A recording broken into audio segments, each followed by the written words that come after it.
Friends, ఇప్పుడే అందిన వార్త. దేశ రాజధానిలో భారీగా పేలుడు, 12 మంది అకాల మృతి అంటూ వార్తలు అయితే వస్తున్నాయండి. దీనికి సంబంధించి వివరాలు చెప్పడానికి వీడియో చేయడం జరుగుతుంది. వీడియో స్కిప్ చేయకుండా వరకు చూడడానికి కంప్లీట్ ఇన్ఫర్మేషన్ అయితే అర్థమవుతుంది. చాలా మంది వీడియోస్ ఉన్నారు కానీ సబ్స్క్రైబ్ చేసుకోవడం లేదండి, మర్చిపోతున్నారు. దయచేసి ఛానల్ సబ్స్క్రైబ్ చేసుకొని బెల్ ఐకాన్ అవసరమే ట్యాప్ చేయండి. లేటెస్ట్ అప్డేట్ మిస్ అవ్వకుండా ఎప్పటికప్పుడు తెలుసుకుంటారు. లైక్ చేయడం మర్చిపోతున్నారండి, లైక్ చేయండి, అందరూ కూడా ఇన్ఫర్మేషన్ తెలుస్తుంది. ఫ్రెండ్స్, ఢిల్లీలో అలీపూర్లో దయాలాల్పూర్ మార్కెట్ గురువారం పెయింట్ ఫ్యాక్టరీలో ఒక్కసారిగా మంటలు చెలిగాయి.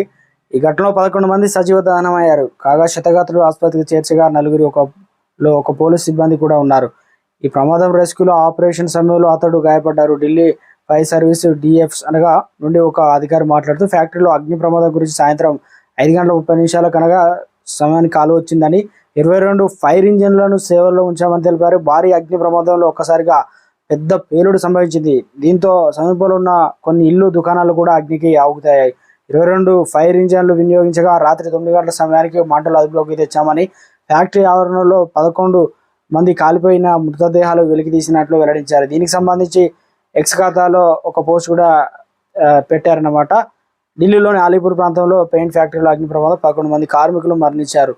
ఇందులో కొందరు దట్టమైన పొగకు ఆక్సిజన్ అందక అక్కడికక్కడే కుప్పగూలిపోగా ఫ్యాక్టరీ లోపల చిక్కున్న కార్మికులు మంటల్లో కాలిపోయారు. ఇంకా మృతుల సంఖ్య తెలియాల్సి అయితే ఉంది. మొత్తానికి ఇది నిన్న నైట్ అయితే, నిన్న సాయంత్రం అయితే జరిగిందనమాట.